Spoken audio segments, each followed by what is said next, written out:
नमस्कार दर्शक मित्रों, आवाज़ जनता की में से मैं दतेश भावसार।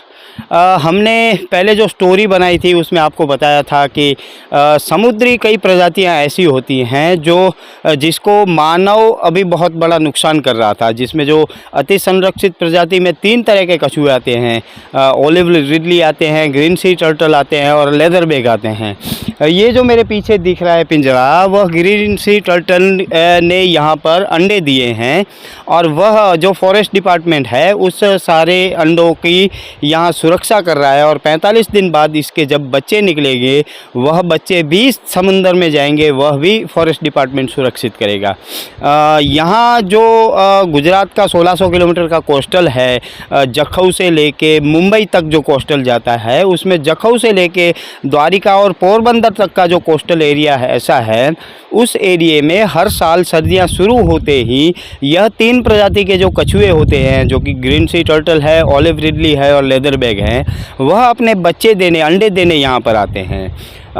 यह जो प्रजाति है वो अति संरक्षित प्रजाति है, क्योंकि उनके जो 200 या 300 अंडे एक कछुए ने दिए होते हैं या 150 से 300 के बीच में देते हैं। उनमें से वैज्ञानिकों का यह मानना है कि सिर्फ एक ही कछुआ बड़ा हो पाता है।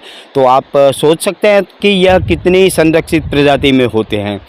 हम भी यह इस जगह पे ऐसे पहुँचे हैं कि कई किलोमीटर तक हमें पैदल चलना पड़ा है, कई छोटी छोटी नदियाँ तैर के या पानी में चल के हमें आना पड़ा है और कई जंगलों को क्रॉस करके हम यहाँ पर पहुँचे हैं। यह जगह ऐसी है जो पूरा समंदर का किनारा है और समंदर के किनारे पर यह कछुए अपने अंडे देते हैं। दर्शक मित्रों, सबसे अच्छी बात यह भी है कि इन कछुओं को यह भी पता होता है कि वो कितना गड्ढा करेंगे और कौन सा टेम्परेचर रहेगा, क्योंकि कई वैज्ञानिकों का यह भी मानना है कि कुछ डिग्री टेम्परेचर के नीचे अगर जो अंडे रहेंगे वह एक लिंग के होंगे और कुछ डिग्री के ऊपर अगर बच्चे रहेंगे तो दूसरे लिंग के होंगे।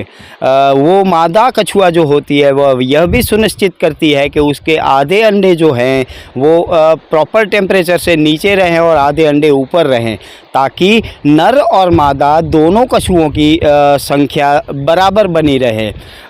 यहाँ पर पहले हम अतीत की बात करें तो कई सालों पहले यहाँ पर बहुत से कछुए अंडे देने आते थे। फॉरेस्ट डिपार्टमेंट ने बहुत बड़ी हैचरी भी बनाई थी, लेकिन यहाँ पर जो समंदर का प्रदूषण है, जो यहाँ पर बड़े बड़े उद्योग आए हैं, जो बड़े बड़े बंदर आए हैं, उस बंदरों के कारण, वह जेटियों के कारण वहाँ बहुत सारा प्रदूषण हो रहा है। वहाँ पर माछीमारी के जो जाल लगते हैं उसमें भी कई कछुए हमें मृत अतीत में देखे गए हैं। यानी कि यह जो कछुए हैं इनका पूरा संरक्षण करना हमारी जिम्मेदारी है, लेकिन कहीं ना कहीं मानव जाति है यह कछुओं को और समुद्र के ये जो जीव हैं इनको नष्ट करने पर तुली हुई है।